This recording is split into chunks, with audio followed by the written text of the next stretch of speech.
విద్య, వైద్యం, స్వయం ఉపాధి కల్పనకై రెడ్ కాన్వెంట్ పూర్వ విద్యార్థుల సంఘం కృషి చేస్తోందని red convent students 1973 charitable trust trustee doctor బాదం బాలకృష్ణ పేర్కొన్నారు. కాకినాడ ఎన్ఎఫ్సిఎల్ రోడ్లో గల బాదం బాలకృష్ణ క్లినికల్ ల్యాబ్ ఆవరణలో red convent students 1973 charitable trust చే 6 ఇంజనీరింగ్, పాలిటెక్నిక్ డిగ్రీ విద్యార్థులకు 1,25,000 రూపాయల స్కాలర్షిప్లను స్వయం ఉపాధి కల్పనలో భాగంగా ఒక పేద మహిళకు 20,000 రూపాయలు విలువగల వెట్ గ్రైండర్, గుండె జబ్బుతో బాధపడుతున్న మహిళకు 40,000 రూపాయల మందులను రెడ్ కాన్వెంట్ పూర్వ విద్యార్థులు అందజేశారు. ఈ సందర్భంగా డాక్టర్ బాదం బాలకృష్ణ మాట్లాడుతూ ట్రస్ట్ ద్వారా ప్రతి సంవత్సరం 3 లక్షల విలువగల కళ్ళజోలు ఉచితంగా ఇవ్వడం, దివ్యాంగులకు ట్రైసైకిల్స్, కాలిపర్స్, వినికిడి యంత్రాలు ఉచితంగా మందులు ఇవ్వడం జరుగుతుందని అన్నారు.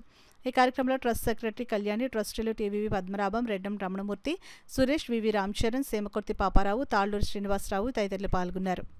ఈరోజు డాక్టర్ బాదం బాలకృష్ణ క్లినికల్ ల్యాబ్ ఆవరణలో red convent students 1978 charitable trust ద్వారా 6 ఇంజనీరింగ్, పాలిటెక్నిక్ డిగ్రీ చదువుతున్న విద్యార్థులకి 1,25,000 రూపాయల స్కాలర్షిప్లు, ఒక పేద మహిళకి స్వయం ఉపాధి నిమిత్తం 20,000 రూపాయల పెట్ గ్రైండర్, అలాగే గుండె జబ్బుతో బాధపడుతున్న ఒక మహిళకి 3 సంవత్సరాలు దాకా వాడడానికి 40,000 రూపాయల మందులు ఉచితంగా ఇవ్వడం జరిగింది.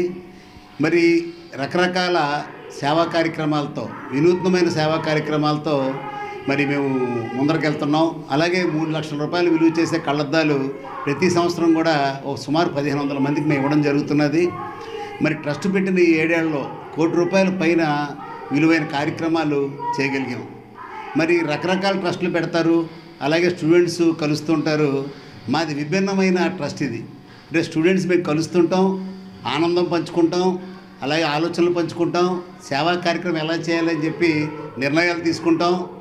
మరి సుమారు నాకు తెలుసుండగా ఈ 2-3 జిల్లా కోస్తా జిల్లాల్లోనే ఈ red convent students 1978 charitable trust చేస్తున్న కార్యక్రమాలు, అంటే రెడ్ కాన్వెంట్ పూర్వ విద్యార్థులు చేస్తున్న కార్యక్రమాలు మరి ఎవరు చేయట్లేదేమో అనిపిస్తుంది. మరి విద్యార్థులందరూ కూడా తమ తమ కాలేజీలు, స్కూల్లో చదివిన వాళ్ళందరూ కూడా ఇలాంటి ట్రస్టులు ఫారం చేసి సేవా కార్యక్రమాలు చేయాలి. మాకు ఎలా సాధ్యమైందంటే, ఇది బచ్చు కమలబాబు గారిని బెంగళూరులో ఉంటారు, కాకినాడ వాస్తవ్యులు అయినా అక్కడ సెటిల్ అయ్యారు. ఆయన మా అందరినీ కలిపి పెట్టడం, మేమందరం తరచుగా కలవడం, కాకినాడలోనే సుమారు మేము 35 మంది ఉన్నాం. మేమందరూ కలిసి చర్చించుకోవడం, మిగతా వాళ్ళతోనేమో జూమ్ మీటింగ్లో మాట్లాడి ఇవన్నీ చేయగలుగుతున్నాం. మరి ఈ యొక్క సేవా కార్యక్రమాలకి ప్రత్యక్షంగా, పరోక్షంగా సహకరిస్తున్న మా రెడ్ కాన్వెంట్ పూర్వ విద్యార్థులందరికీ కూడా నేను పేరు పేరున కృతజ్ఞత తెలియజేసుకుంటూ, అలాగే విద్య, వైద్యం, స్వయం ఉపాధి కోసం ఎక్కువ కృషి చేస్తున్న మా రెడ్ కాన్వెంట్ పూర్వ విద్యార్థులకి మరి ఒకసారి అభినందనలు తెలియజేస్తాను.